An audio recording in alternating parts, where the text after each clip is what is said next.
Good morning. Welcome to Watermark. We are so excited to be together today to worship. So whether you're online or here in this room, go ahead and stand up and we'll sing together.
Some of these songs that we're singing today, maybe the words aren't necessarily your experience, but together we proclaim them as the truth of what is and what could be.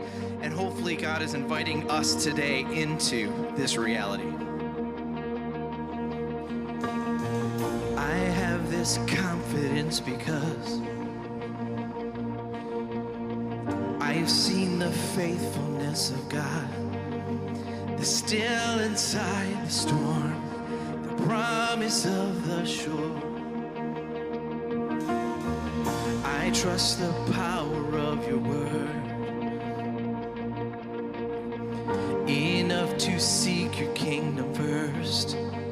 Beyond the barren place, beyond the ocean waves.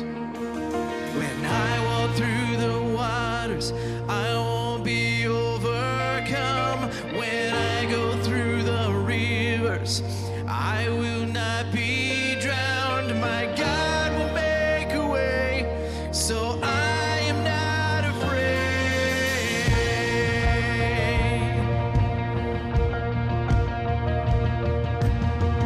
You keep the promises you made. There isn't one that is delayed, so I will not lose heart. Here I will lift my arms and start to sing into the night. My praise will call the sun to rise, declare the battle won, declare that it is done. When I walk through the waters, I won't be overcome. When I go through the rivers, I will not be drowned. My God will make a way, so I am not afraid. When I am in the fire, I will not fear the flame. I'll stand before the giant, declaring victory. My God will make a way, so I am not afraid. Before me, behind me, always beside me. No shadow, no valley where you won't find me. No, I am not afraid. Before me, behind me, always beside me. No shadow, no valley where you won't find me. No, I am not afraid. No, I am not afraid. When I walk through the waters, I won't be overcome. When I go through the rivers, I will not be drowned. My God will make a way, so I am not afraid. When I go through the fire, I will not fear the flame. I'll stand before the giant, declaring victory. My God will make a way, so I am not afraid. My God will make a way, so I am not afraid. No, I am not afraid. No, I am not afraid.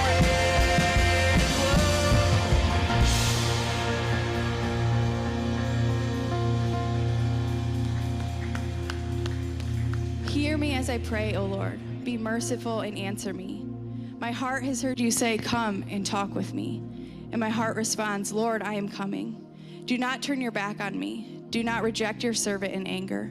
You have always been my helper. Don't leave me now. Don't abandon me, O God of my salvation. Even if my father and mother abandon me, the Lord will hold me close. Teach me how to live, O Lord. Lead me along the right path, for my enemies are waiting for me. Do not let me fall into their hands, for they accuse me of things I've never done.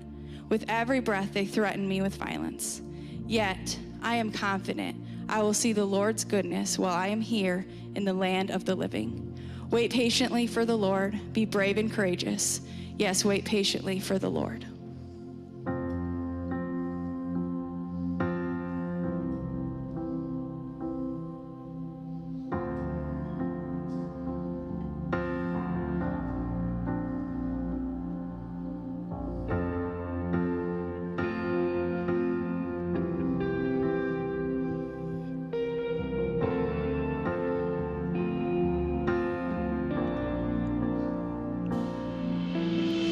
Slow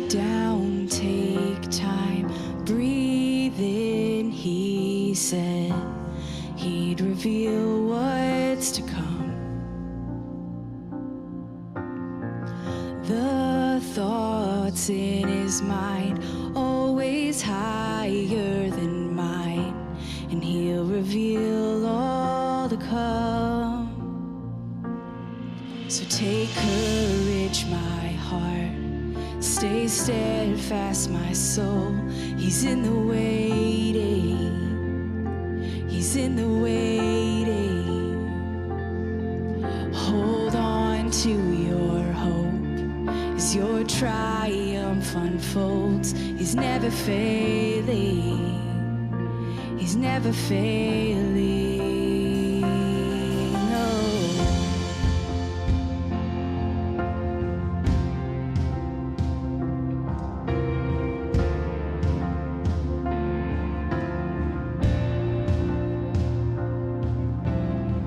Sing praise, my soul, find strength in joy. Let his words lead you on.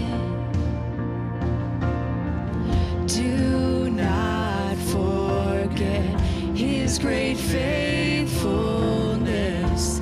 He'll finish all he's begun. So take courage, my heart, stay steadfast, my soul. He's in the waiting, he's in the waiting.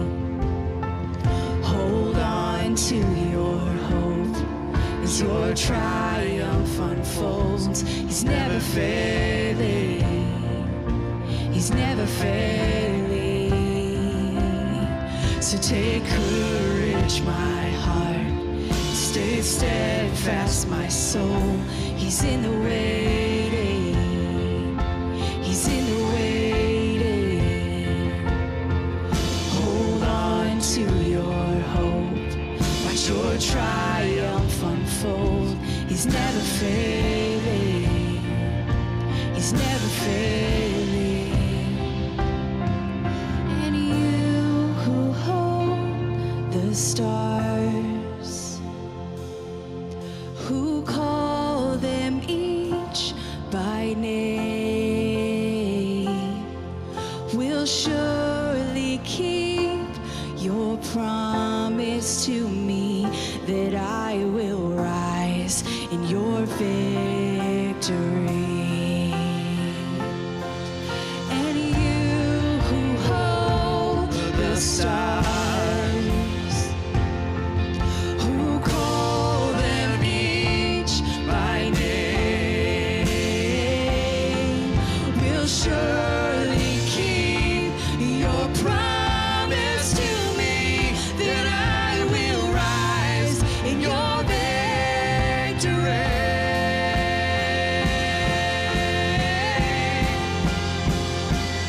So take courage, my heart, stay steadfast, my soul. He's in the waiting, he's in the waiting.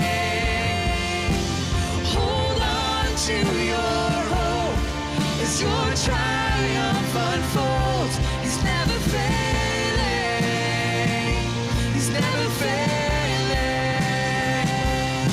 So take courage, my heart, stay steadfast, my soul. He's in the waiting, he's in the waiting. Hold on to your hope, watch your triumph unfold. He's never failing, he's never failing. And you who hold the stars, who call them each by name, will surely keep your promise to me that I will rise in your victory.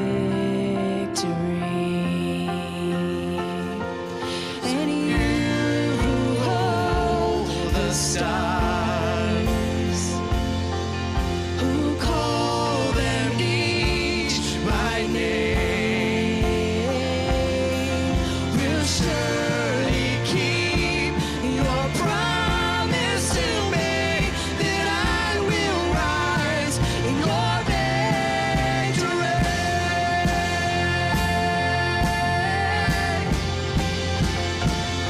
So take courage, my heart, stay steadfast, my soul. He's in the waiting, he's in the waiting.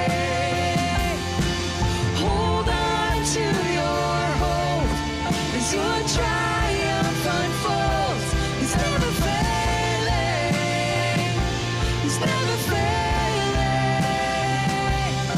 So take courage, my heart, stay steadfast, my soul. He's in the waiting, he's in the waiting. Hold on to your hope as your triumph unfolds. He's never failing, he's never failing. And you who holds the stars, who calls them each by name, will surely keep your promise to me, that I will rise in your victory.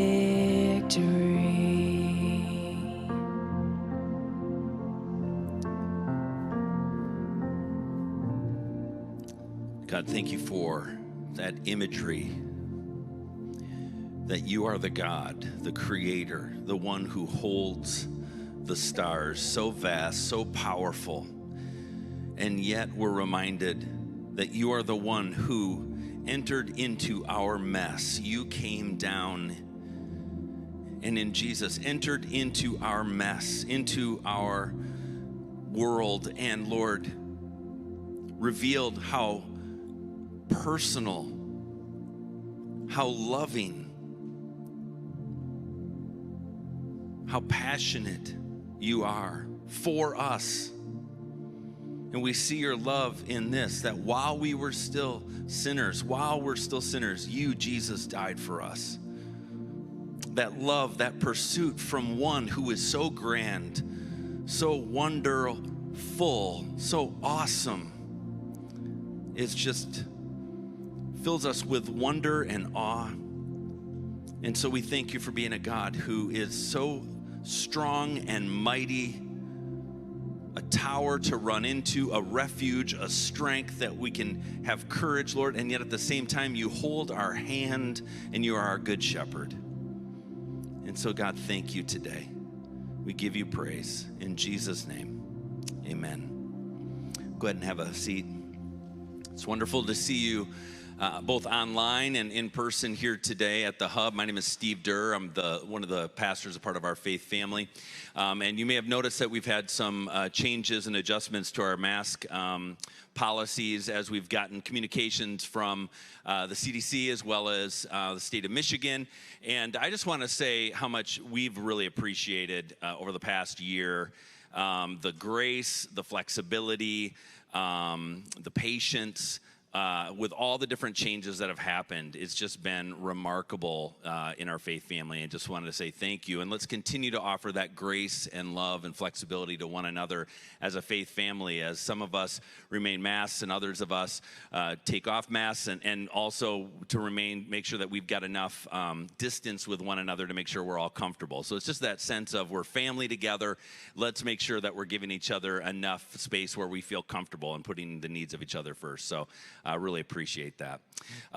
Also, if you'd like to know about that and you're like, well, I haven't heard that or anything, I'm just showing up for the first time, we send out information as a faith family, and you can learn more about our policies and all that. If you go to wm.church, look under news and events, you can learn more about that and see the written information we sent, as well as sign up for getting more information. You can find out about some great things that are going on, including some stuff for students this summer. There's a retreat coming up for high schoolers, middle schoolers. There's a camp coming up. Lots of great opportunities to get plugged in and involved, and as well as life groups to get connected to. There's a place where you can present like prayer requests that we pray for during the week. And there's also a place to worship God through giving, under a little giving section if you want to do that online, or of course if you're in person at one of our giving stations. And thank you for your continued generosity through this season as we've been able to help support and encourage, as a church family, the continuing work in our community and around the world as a result. So thank you for your continued faithfulness in that way. One thing that we are excited about, we only have a few more weeks of being here in the hub, and then we're going to be moving outdoors on June 20th. That's Father's Day, June 20th. So heads up for everyone who wants to get something for a father. A tie is always an appropriate gift, am I right? No, Brad's saying no. Okay, yeah, I don't even know if I'm not even good at, maybe a gift of teaching someone how to tie a tie. I'm gonna get that for you, Brad. Anyway, or how to write a check. That'd be a good one for you probably at your age. But in any case, what we're gonna do is we're going to be outdoors at 10 a.m. at the Trillium, and we're going to be, for a chunk of the summer, we're going to be outdoors at 10 a.m., one gathering, and we'll keep you updated on schedules and all of that, but that's starting on June 20th, so we're excited about that. But right now, we're excited to have Jeff Steele join us to share about discomfort. So don't get comfortable. We're going to share about something. Hey, thanks, everybody. My name is Jeff Steele. I'm really glad to be sharing with you today. We are going to talk about discomfort. So I'm going to make this conversation as uncomfortable and as awkward as possible. It's like a method actor. It's basically how we're going to do that. No, but I would like to talk about some stories of discomfort. And so here's the question. And I'm going to throw this out to you in the room, and you who are online, you can type this in quickly, just kind of a brief version if you're able to. What is a time, tell me about an uncomfortable situation that you had that now, looking back on it, you can either laugh about it or you can appreciate it. And I'll give you a couple of examples, just to give you a little bit of time to think or to chat online. So Katie and I, my wife Katie and I, we were traveling and across the state, and we had a friend who, she invited us to be a part of this panel of foster parents. So we've been foster parents for about 10 years. And so she said, we got an invitation to come and sit on this panel. And it's like caseworkers, people who are being trained to be caseworkers.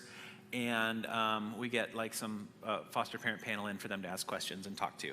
So we're like, okay, that's fine. We can do that. The timing worked out. And so we showed up to this thing, and we're kind of waiting in the hallway. It's like in this hotel ballroom thing. There's a whole bunch of caseworkers there, or like about to be trained caseworkers for the state of Michigan there. And the guy came out and said, hey, great, thanks for being here. He said, so the other person couldn't make it, so it's just you. And we're like, oh, okay, well, that's not exactly a panel, especially if there was only two of us to start with, but okay, cool. And then he said, so you'll have the whole time. So if for your presentation, you've got about 60 minutes. If you could leave like the last 10 or 15 minutes for Q&A, that would be really awesome. I'm like, oh, okay. So when you said panel, you meant just you. And when you said Q&A, you meant presentation. Got it. You know those like nightmares about like public speaking when you're just kind of thrown into a situation with no preparation or anything? It was basically like that. It was pretty great. Fortunately for us, I actually do public speaking sometimes. So I'm not, instantly frozen by that. But still, I generally like to have an idea of what I'm going to say before I'm thrown into it. So, that was super fun. And we still give that friend who set us up with that a lot of a hard time about it frequently. Remember that one time you asked us to be a part of a panel and it wasn't a panel? Yeah. Super uncomfortable. I'll tell you another story. And let me just preface this by saying typically when I talk, I have a filter that prevents me from sharing lots of foster care stories because I don't want to be the guy who just talks about foster care all the time. Today I have removed that filter. So just so you know, you're going to get lots of foster care stories today. So I was trying to think of what to share. There are so many awkward moments because it's just such an awkward thing. I had a child in my home who was having visits with his mom, and when parents have visits with their kids, sometimes it's supervised by the agency, but then sometimes they can move to unsupervised visits, and they can happen all over the place. So this particular mom, the little boy was I think 2. He was about 2-ish years old, and they were having visits at the mall. So I would drop him off at the mall. She would ride the bus to get there, and then she would hang out with him in the play space, and they'd walk around and get him food, whatever. So that was the plan. And so I got there, and I brought him into the mall. They were cleaning carpets. There was no play space. There was nowhere to go for her. And so she's like, she rode the bus to get there. And we're like, well, now what are we supposed to do? Like, this is your visit time. And so I'm like, well, okay, I'm not sure I'm supposed to do this. I was connected to a church up in Muskegon at the time, and so I called and said, can we use the nursery? So I'm like, I'll drive you. Just like get in the car, and I'll bring you over there, and you can do your visit there, and then I'll bring you home. I'm like, I don't know if that was like I was supposed to do that or not, but that was the only thing I could come up with in the moment. So on the way, I kid you not, she's in the passenger seat. I'm in the driver's seat. Little guy is in the back, and at one point in the car, during the car ride, he says to me, "Daddy." And she turned around her seat and she said, she glared at that little boy and said, "What do you mean, Daddy?" I'm like, oh dear, I feel like I've done something terrible. And so it was one of those like, I just wanted to die and just be somewhere else besides there. So I'm trying to explain, like, look, I mean, like, that's totally a normal thing. It's little. He doesn't, like, the other kids in the house call me dad. Like, that's just, kids pick that up. It's okay. It doesn't mean, it's trying to, like, smooth everything out and make it all better. Yeah, super, super awkward and super, super uncomfortable kind of situation. So I got lots of those. But what I would love to hear is if any of you have a very uncomfortable situation that you found yourself in and that you would like to share with the group, right? You know what else is more uncomfortable than talking about uncomfortable things? Sharing it with the group. So we're going to experience that a little bit. So what do you think? Brief story, super uncomfortable, that now you can kind of like, okay, that was funny, or I can appreciate that now. Steve Durr, my first kiss. Steve Durr's first kiss was super uncomfortable. Yes. Uncomfortable or funny? It's probably funny now, but I was... Funny now. I told her I thought she was going to swallow me whole. Thought she was going to swallow you whole. That's what every girl wants to hear. And you were what? I make jokes when I get uncomfortable. Yeah. And you were what, like 30? No, I'm just kidding. I'm just kidding. That was a joke.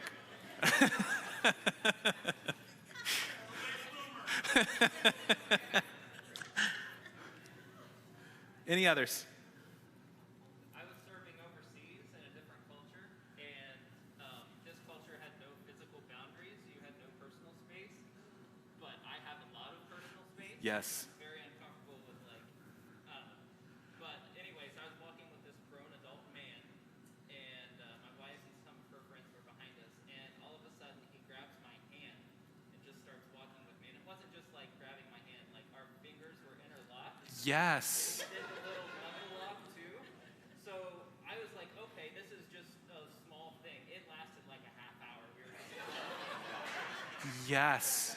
So in a different culture, different country, where there are not the physical boundaries, walking with a guy who wants to interlock fingers with you. Yeah. Yeah. That is. And what do? You're just like, do you just like swing, or like you're like, I don't know I don't know what to do with that. I'm really uncomfortable now just hearing that story. That was awesome. Excellent. Any others? Yeah, one more back there. I was newly married, like for months, and we were visiting my husband's cousin out of state. He was probably 13 or something like that, and he was going to make some food. And I was joking around about, like, he was younger and all this. I'm like, don't burn the house down. And nobody told me he really did burn the house down 2 years before he was looking. Oh, no. Visiting family. New married into the family, making a comment like, don't burn the house down, and he burned a house down. Yeah. Wow. That's awesome. That's fantastic. That's super uncomfortable. Oh my goodness. The thing that we learn is that uncomfortable situations make great stories, right? Like they make really good stories. And so we can kind of, we can laugh about it, hopefully. But yet, when we think about comfort or discomfort, like discomfort is really the opposite of what we want most of the time. Like that, we're not out looking for making ourselves uncomfortable. If you have the choice between something that's comfortable and something that's not comfortable, like you're going to choose the comfortable thing every time, probably, right? All other things being equal. Like who would choose that? And so, but you think about, okay, so a person who has never experienced that or who has only been in comfortable situations their whole life, like what are the chances that that person who has remained comfortable has accomplished a whole lot? And we know that, I think, kind of intuitively, or at least it seems reasonable to us that we probably grow more when we are stretched. Like if we are made uncomfortable, those are times when we actually grow more. And we know that to be true in life, right? You don't have muscles if you never challenge them, if you never work out. If you never work out those muscles, then they don't grow and they don't develop. And maybe our faith is kind of the same way, that what actually shapes us in ways that God wants us to be shaped, maybe that's adversity. Like maybe that's trouble. Maybe that's trials. In James chapter 1, in verse 2, it says, "Dear brothers and sisters, when troubles of any kind come your way, consider it an opportunity for great joy." And, I just read that and I think, wow, like some of us are probably thinking, I should have so much joy in my life. I mean, great joy. Considering the troubles and considering the trials and considering the different things that I've, kind of experienced. And so much of the kingdom of heaven seems really upside down like that. Doesn't it? Like so much of it, Jesus said kind of things like that all the time about like, blessed are the poor, right? And woe to you who are rich now, right? Like, and he takes things and he turns them upside down. And it's enough of a theme in the New Testament, actually, that we really shouldn't be surprised when something turns out to be the opposite of what it should seem. The opposite, the thing that we think we really want. James continues in verse 3. He says, "You know that when your faith is tested, your endurance has a chance to grow. So let it grow, for when your endurance is fully developed, you'll be perfect and complete, needing nothing."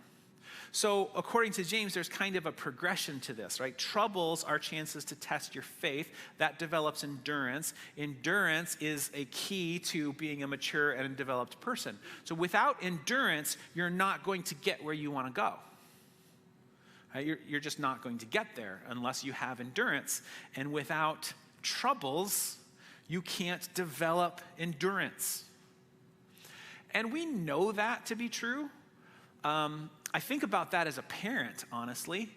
I think about, I would like for my kids to be strong. I would like them to be really resilient. I would like them to be really adaptable. I'd like them to just, be confident and courageous. And those are all qualities that I want my kids to have. But the problem is, how do they get those things? Like, how do they develop those qualities? How do they develop things like endurance? You can't get those qualities by sitting and just being comfortable all the time. And it's a little bit of, a paradox for us as parents, because we don't want our kids to suffer, right? We don't want that, as much as our kids think we do sometimes. We don't want our kids to suffer. We don't want them to struggle. And so if we're not careful, what we can do is kind of insert ourselves to smooth over all the bumps in the road ahead of them so that they don't have to, struggle. They don't have to face anything that's difficult or that's dangerous. And what's the end result of that? Of a person who grows up never having to struggle with anything? Don't we find out that they can't really handle much of anything?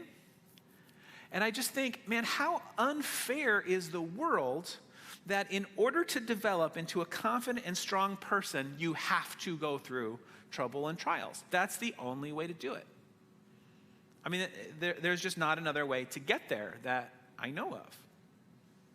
So I think that all of us as parents at some point have wrestled with that question, okay, how much do I protect my kids from this?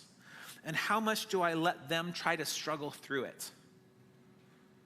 How much of the hard stuff do I just let them do and push against that and just see what happens? And how much do I step in and protect them from that? That's hard. I mean, those are hard kind of questions that we have to wrestle with. When we first became foster parents, it was like 10 years ago. And one of the concerns that people always have when we talk about foster care and parents who have biological kids in their home, one of the first things that they always think of or ask is, what about my kids? Like, if I were to become a foster parent, what's that going to mean for my kids? Like, and let's go beyond just okay, we're adding more kids to the home and now I'm dividing my attention and, all of those kinds of things and jealousy and that kind of issues. But what if I invite a child into my home and inviting in some of the world's brokenness? Like, what if I'm inviting this real brokenness into my home and then my home is not a safe refuge from the world anymore? Like, what if I'm going to bring kids home and like, what if they swear and they steal and they rub off on my kids? Like, what kind of influences am I going to expose my kids to if we get involved in something like this?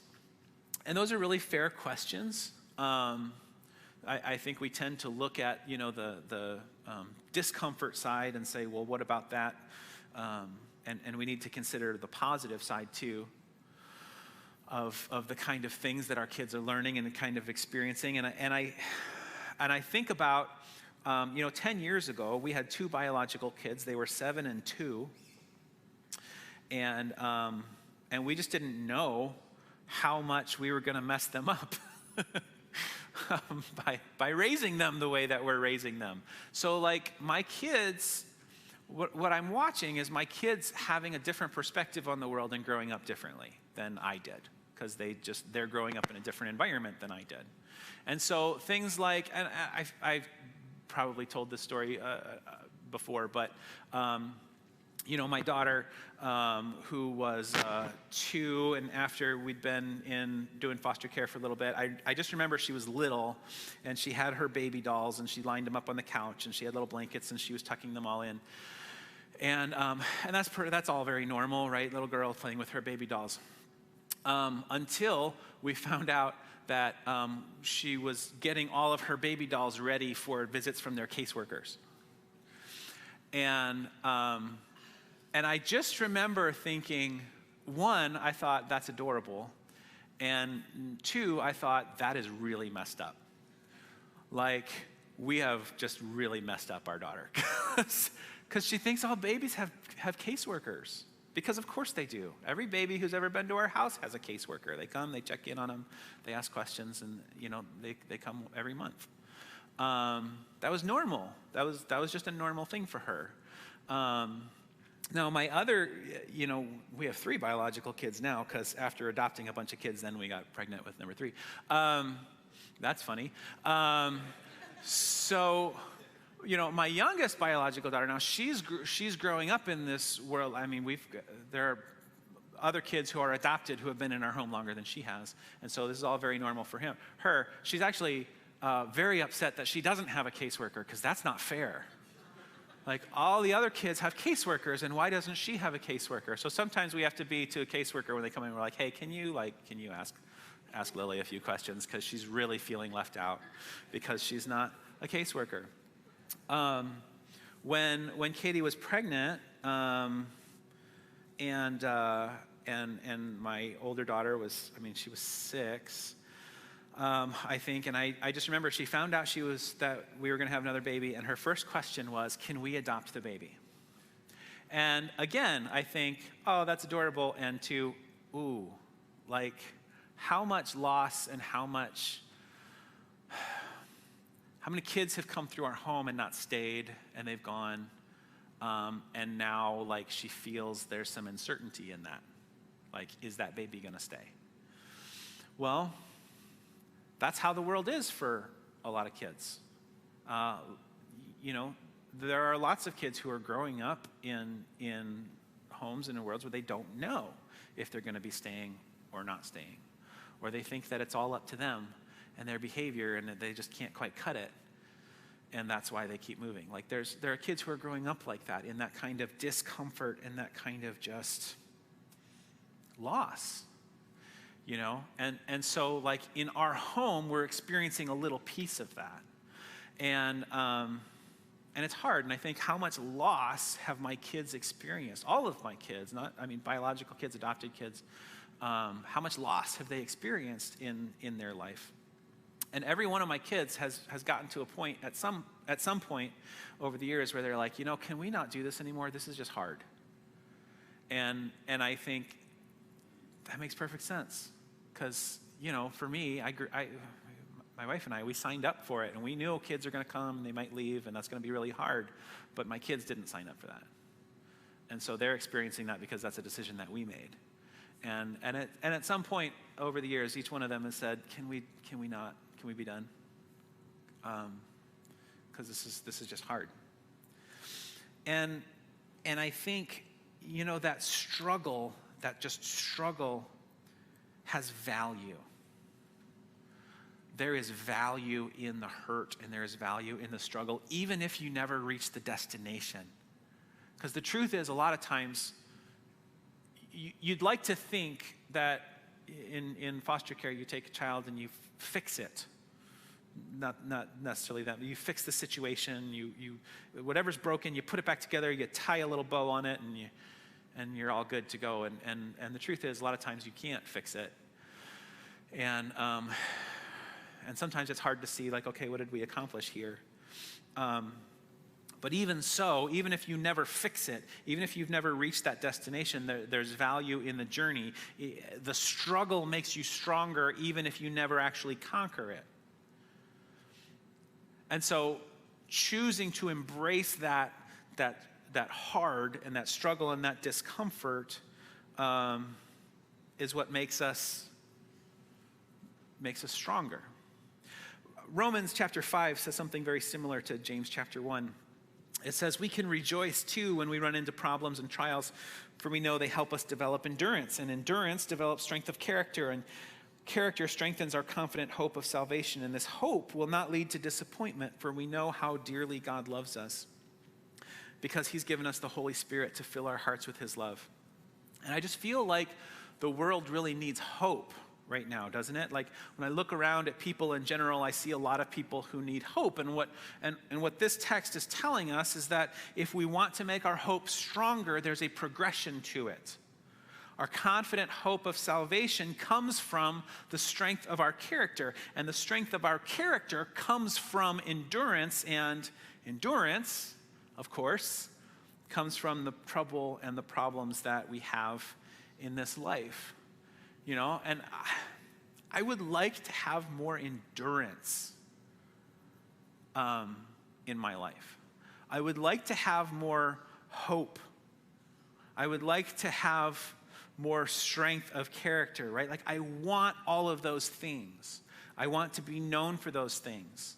What I don't want, though, is all of the trials, all of the training, all of the things that are going to get me there. And honestly, guys, that's the problem with following Jesus.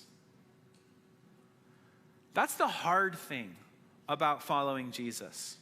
It's not because it's not cool to be a Christian. It's not because people might think you're weird or because it's unpopular. It's because the way of Jesus is through trouble.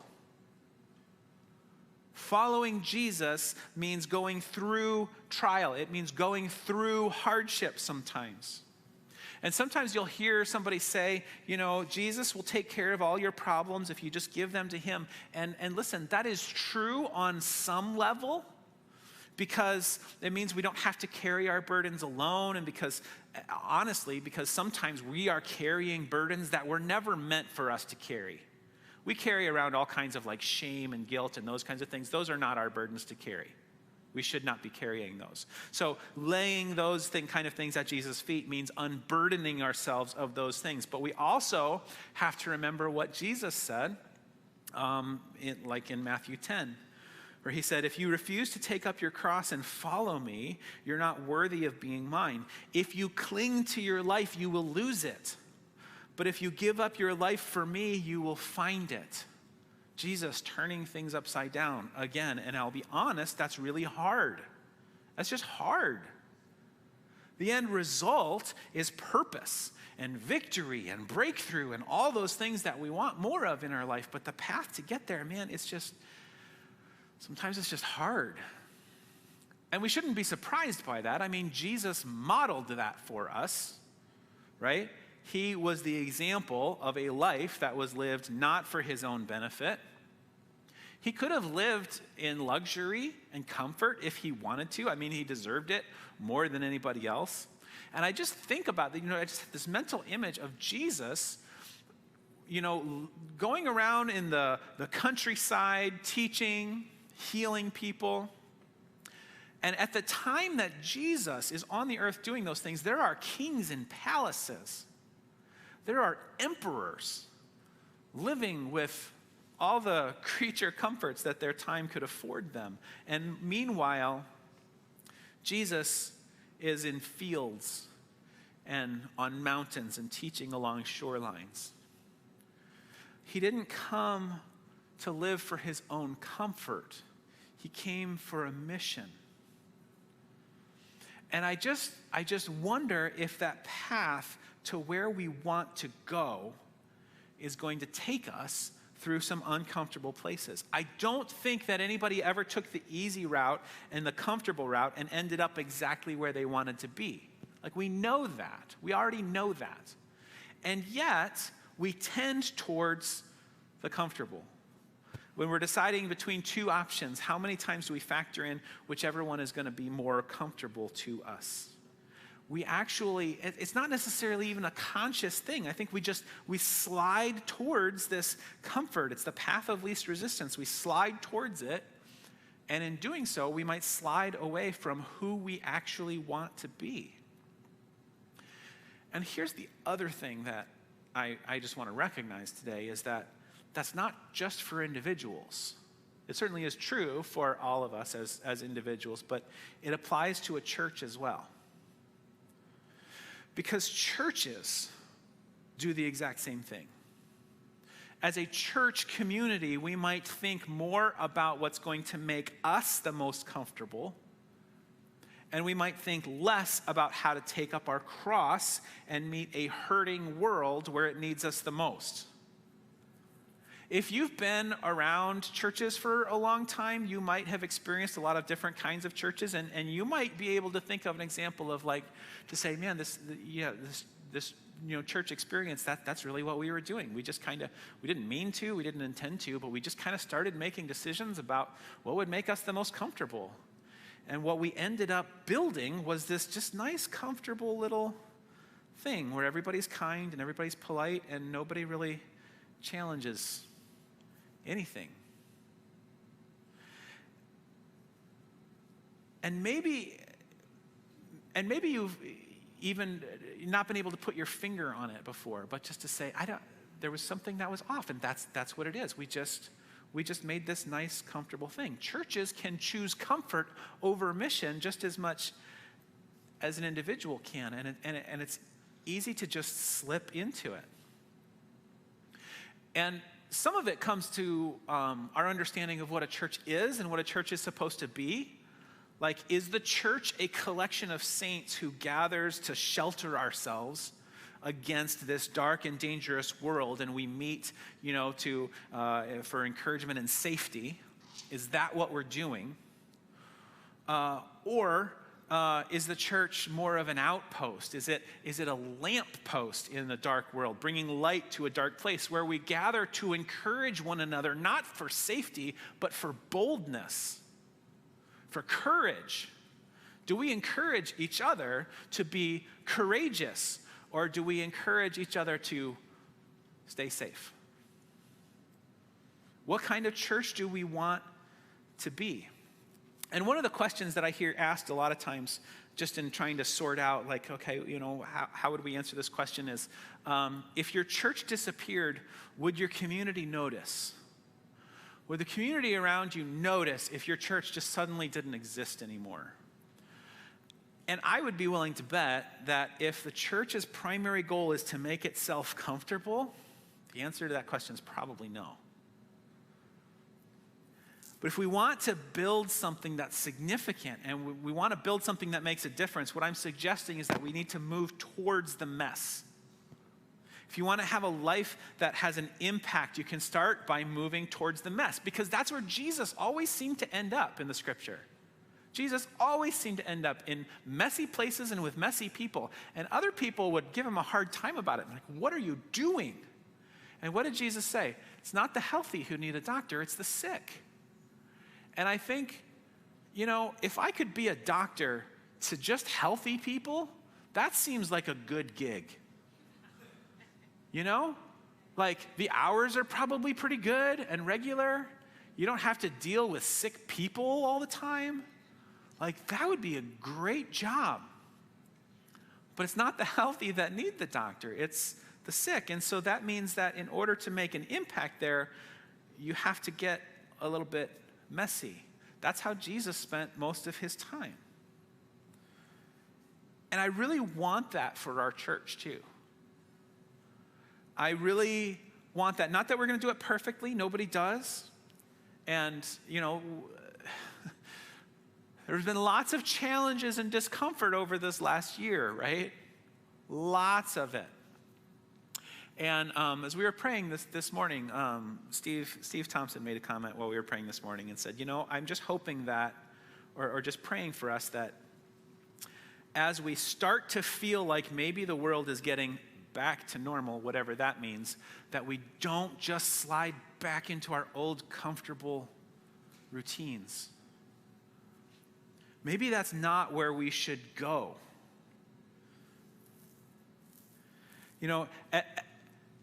At the end of the day, I would hope for us as a faith community that if we ceased to exist tomorrow, if we closed up shop and we turned this building back into a showroom for boats, that our community would say, oh no, what are we going to do now? What are we going to do? Like, where are people going to do their laundry? Who's going to take care of all the things that they take care of? Who's going to help all of those folks who are facing eviction and foreclosure? Like, who's going to help keep them in their homes? Who's going to host the families who are in transition and going through homelessness? And, like, who's going to support that? Who's going to pick up all of these things. And the same thing is true for foster care. I would love, we're really trying to get more involved in the foster care system here locally. And I would love for the agencies, foster care agencies, to say, man, who's gonna take care of our families? Who's gonna support all of our reunification efforts? Where are we gonna do family visits in Grand Haven anymore? Because right now, some of those happen right over there. Like, what are we going to do? So what I want to ask you today, or what I want to invite you today, is to move towards the mess. And understand, I'm not here to say, like, your life is too comfortable, because that's not something that I could say to you. I don't know if that's true or not. Like, sometimes what looks like comfortable is actually somebody struggling really, really hard just to keep it together, right? Nobody can tell you you're too comfortable. But what I'm asking you to consider is this: where are the places that you're sliding into comfort because it's just easier? Or because you haven't thought about it? Or because you never considered it? You know, when I do foster care kind of stuff in the community, and I tell people, like, hey, Muskegon and Ottawa County, there's a little over 600 kids in foster care. People are like, what? How is that possible? Like, I don't think of my community as being that. Well, because it's easier not to. It's easier not to. And so without, we can slide into that comfortable, I don't want to think about it and I don't want to deal with it, because I don't need to have a conscious awareness to it. I can settle into my comfortable routine. James chapter 1, at the end of the chapter, we started in the beginning of James 1, and at the end of James 1, it says two verses that are really key. If you claim to be religious but don't control your tongue, you're fooling yourself, and your religion is worthless. And I love that verse. Let's spend another day on that verse, because that doesn't apply to social media, though, right? That's just things you say out loud? Okay, just wondering. Okay, but verse 27, pure and genuine religion in the sight of God the Father means caring for orphans and widows in their distress and refusing to let the world corrupt you. Okay, why does he focus in on orphans and widows? There's a couple of reasons. One, because they're defenseless. In that culture, they have no one to protect them. Nobody to look out for them. Options to take care of themselves are very, very few. They are defenseless, and they cannot help you. They cannot repay you in that culture. You're not going to get anything out of it by helping them, okay? So using, these are people who just don't have other options. And then the other reason is because it really carries this theme that James has been doing throughout the chapter as we've been reading, of faith being something that you do. You can recognize it when you see it. You can look at it and you can know, there's a connection between faith and works and religion and self-control and meeting needs. And I know I've been talking a lot about foster care. A couple of reasons for that. One, May is National Foster Care Month, actually. And in my mind and in my world, foster care is something that the church should be really, really intimately involved with. Because God in the scriptures constantly, consistently, over and over again, Old Testament, New Testament, from the front to the back, father to the fatherless, defender of the widow is our God, right? It's a theme that God cares about. And understand that, like, I'm not one of those people who's going to stand here and tell you, you don't love Jesus if you don't adopt a bunch of kids. Because that's not helpful, and that's not true, first of all. And I tell foster parents all the time, I teach some of the trainings for people who are becoming licensed for foster care. I teach some of those trainings, and I always tell them, like, you don't have to be like us. Please don't try to be like us. Like, we're stupid. Just don't, like, we roll up in our 15-passenger van, and all the kids get out, and I get it, and I see it, and if I show a family picture, like when I'm teaching those trainings, and all the dads, their eyes get really big. I'm like, you don't have to do that. You don't have to do that. We have lots of kids. We've been doing this a long time. It's like we didn't start out like this, But like a lot of really successful foster parents take like one or two, and those kids are fully integrated into the life of your family. And I always encourage people to you go at your own pace. And so it's not a guilt thing. It's not a pressure like you have to do this. But what I want you to consider is not just how can I make my life less comfortable, because the goal is not to see who can be the least comfortable. Okay? If that was the goal, I think I'm winning because I have 13 kids in my home. So, but that's not the goal. That's not the standard. You don't win anything for that. It's not a contest to see who can be the most uncomfortable. I do have a sign on the wall. I think I got Katie for Mother's Day once that says, "We're all crazy here. It's not a competition. Calm down." It's not necessarily wise to do that. The question is, what good could I be doing, or who could I be blessing if I just gave up a little bit of my comfort? Right? I'm not seeking discomfort for its own sake, but who could I be blessing if I just gave this up a little bit? It's not. If it's holding on to it is preventing me from doing something else that's better. And so we're launching some things. We're really trying to get involved in this in foster care here as a faith community. And so I want to invite you into that. And maybe that's not your thing, and I totally get that. And so the question is, where is that mess that you are moving towards? So let me tell you some things that we're doing. And all of these things, I'll give you the shortcut, is wm.church/foster. This is how you sign up to be part of the things that we're doing. So let me give you the summary. We started a foster closet upstairs. I used to have an office upstairs. I don't anymore. I sit on the couch back there or up here at the piano most of the time when I'm here working. We turned it into a foster closet where foster families, foster parents, adoptive parents can come and they can shop for clothes, supplies, diapers, all those kinds of things. When you get a foster care placement, yes, there's some support money, but it lags typically a long time, and startup costs can be kind of high, and so we're helping to support foster families. We have a freezer upstairs where we keep freezer meals. So you come in here, you visit the foster closet, we send you home with a meal too. And all of the parents that we have had who come through here, they're just like so blown away by that. They're like, seriously? Like a meal is too much. That's awesome. So it's a huge blessing. We do that because taking care of foster families makes a better foster care system. It just does. Statistically, research bears it out that foster families who are more supported, lower levels of stress, less likely to break placements, kids spend less time in foster care, they don't bounce around from as many homes, like it's better outcomes for everybody. Those are investments that are worth doing that actually make the world better. It actually makes better outcome for foster kids. That's why we do those kinds of things. That's a high leverage kind of opportunity to make a difference in a system that otherwise feels very, very broken. Feels very broken. So we're doing that upstairs. So on wm.church/foster, you can sign up for updates, and here's how that works. We send out emails or text messages, you can get either one, that says, hey, this is what we need at the closet right now. We'll do, like we were doing swimsuits and towels and stuff earlier for getting ready for spring. Summer clothes. Hey, the freezer is empty. Can we need these kind of meals, whatever, those kinds of things. Just so it keeps you updated on what is happening and where you can best support and plug in.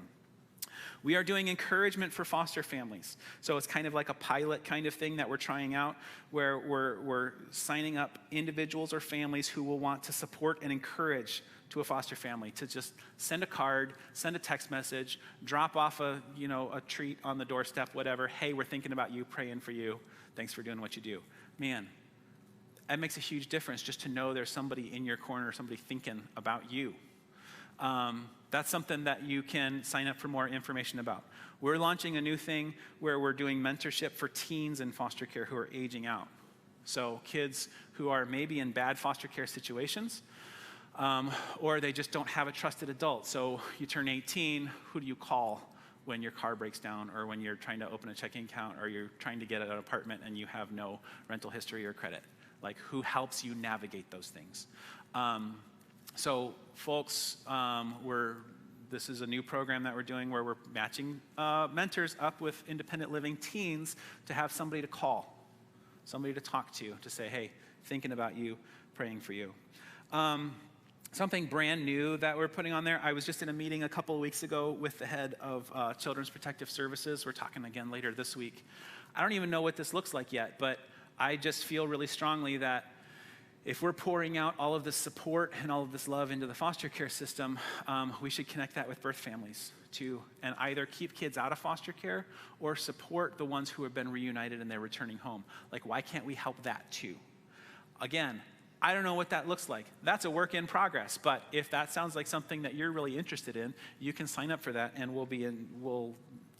you and me are gonna work it out, what that's gonna look like.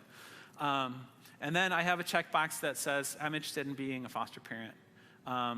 We do meetings and we do informational stuff and trainings all the time where we answer questions and all of that, if you want more information about that.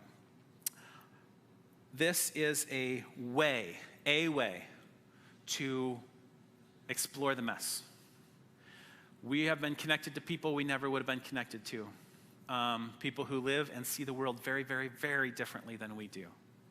This is how we've connected with them. This is how we have, for me and my family, have connected to that community.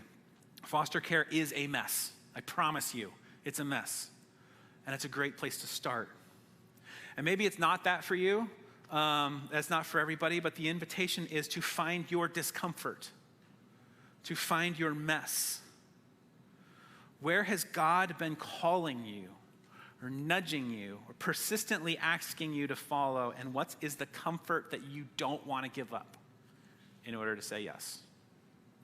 Let's pray together. God, thank you for being with us today. Thank you for the way that you lead and the way that you set the example, and that you use even messy things and difficult things to shape us into who you want us to be. I don't know how you do that, but you do it, and I'm amazed by it, and I'm grateful. God, make us a church community that is just so, make us a light to the world. Make us a lamppost in the darkness. Make us an outpost bringing your life and your healing and your hope to a broken world. God, give us opportunities for real connections today in your name. Amen. All right, so that's what I'm going to leave you with today. We're not going to sing another song and try to make you feel guilty. Okay, not that that's why we sing. That's not why we do it. But today, I don't want that to be interpreted. So that's where we're going to leave you. An invitation to be involved. Sign up, wm.church/foster. If you would like somebody to pray with you, if you feel like you are really struggling, you are looking you're struggling with where you're at and trying to receive that hope and that healing from God, we have prayer partners. I believe Barry is going to be up here after the gathering, and Sarah is online and would love to pray with you. Live.sendonmission and click request prayer. Thank you guys for being here today, and have a great week.